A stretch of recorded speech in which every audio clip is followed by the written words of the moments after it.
You think modern life is hard? Try surviving one day here. Level 1. Dawn cracks over mud brick roofs. You wake to the cry of gulls and the smell of fermenting grain. Your bed is a mat, your blanket is woven papyrus. Before sunrise, you already owe the state. A tally mark on a clay token, a debt stitched into your name. The Nile is everything. It is giver and tyrant. Irrigation waters hiss, mosquitoes wait like a slow army. You taste yesterday's bread, it tastes like river silt and barley. Food is a measure of rank. A loaf for a scribe is 3 loaves for a laborer. Your first act is to check the jar. Water is not safe unless boiled or brewed into beer. Beer is thin and warm and safer than clear water. You drink to survive, not to celebrate. A neighbor coughs badly. Coughs mean bills, wounds, maybe death. You pinch the token on your hip. It is your life ledger. If the harvest fails, you do not just go hungry, you become someone else's tool. You keep your head down. The sun climbs, merciless. Level 2. You walk the packed lane towards the taskmaster. The city smells of tar, fish, and human sweat. Children run with pottery shards. Oxen pull plows through mud that will feed a city. Your hands know the grain's weight. You lift stone, you fill baskets, you carry reed bundles that scratch your skin raw. Work is measured in rations. A broken toe is a week without bread. You are counted like bricks. An overseer watches with a stick and an angry squint. He is not cruel for cruelty's sake. He is cruel because your output feeds a house with columns. Above him, the noble eats figs and wears linen thin as breath. The gods on the temple walls look indifferent. You are not meant to touch the carved images.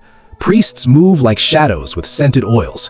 They chant and cut deals with the unseen. If you catch the eye of a scribe, you breathe differently. The ability to read is a weapon you don't have. Scribes write names into eternity, or into tax rolls. You pray quietly, not for the gods, for the river to behave. Level 3. Midday heat makes your throat sandpaper. A small injury turns urgent under the sun. You slice your palm on flint. Blood beads and runs into the dust. There is a healer. There is a priest. The choices mean everything. Herbal poultices come in jars. Honey, willow, castor oil. Honey seals wounds. Honey keeps flies from tasting you. A priest ties amulets and whispers into ear shells. Sometimes magic works. Sometimes mud with honey does enough. You watch a man with a fever being bled by a cupping glass. They call it imbalance. They call it the eye of Sekhmet. Medicine is a mix of observation and incantation. You accept both because the alternative is worms and rot. You barter for an extra loaf to buy a compress. If infection takes hold, you lose fingers, toes, maybe a job. Some leave the city because the smell of sickness becomes the smell of death. You dress the wound and wrap it tight. Pain is a shadow that never leaves you. You make a deal with the healer, a chicken now and a favor later. You are buying time. Time is a fragile currency. Level 4. Afternoon brings the market, and with it the theater of social order. You try to trade an extra ear of barley for lentils. A merchant eyes you like a predator. Prices shift like reeds in the current. A woman in linen sells perfumes and loud charms. She laughs too loud. Her laughter hides privilege. You watch nobles arrive in chariot, bronze glinting, sandals clean. A noble throws grain at a festival and calls it generosity. You know generosity here is a ledger of power. Priests move through the crowds asking for donations for the gods. Give enough and you might get a prayer carved in your name. Give too little and the gods will have no memory of you. Children of the elite wear ivory beads. Your child's toys are bits of pottery and a ball of rags. Someone accuses you of cheating in a trade. The guard appears. He is a slow blade. Justice is a thing of tiered meaning. For a scribe, the law protects. For you, law punishes. You drop your head and pay the fine. You can't afford more trouble. The sun starts to fall. Night will bring a different kind of danger. Level 5. The city at dusk is a different beast. Shadows lengthen and the poor gather where the light ends. Thieves are not always criminals. Sometimes they are hungry.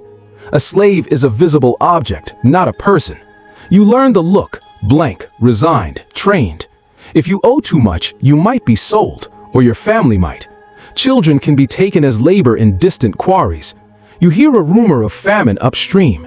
News travels on tongues and on the back of traders.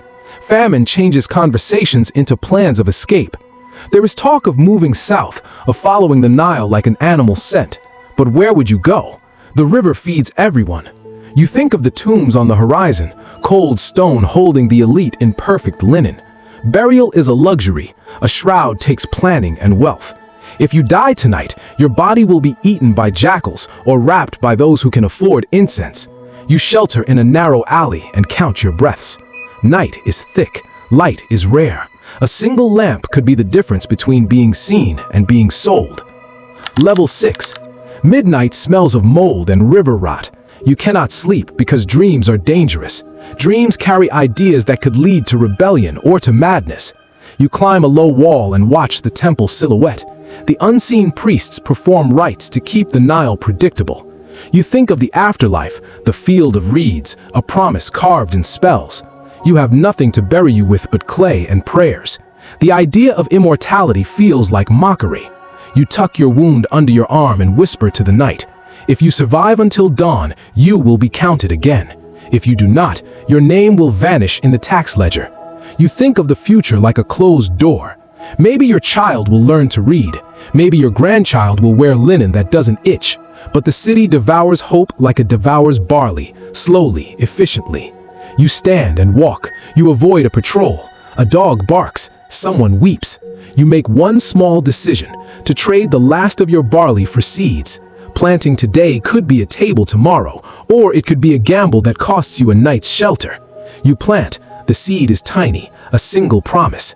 Dawn will break, and the cycle begins again. Final beat. You reach for the river that both feeds you and threatens you. Water laps like a living thing. You know every breath here is a bargain. The gods sit in stone, and men sit in debt. You have food for now. You have a bandaged hand. You have a secret stash of seeds. You also have the truth. Survival here is a calculus of inches. Tomorrow the sun will rise. The river will swell or shrink. You will show up again. You will work, barter, heal, fear. And when someone in the future time says life is hard, you will remember this day. You will remember heat and hunger and the smell of tombs. Modern problems are loud. Ancient ones are lethal.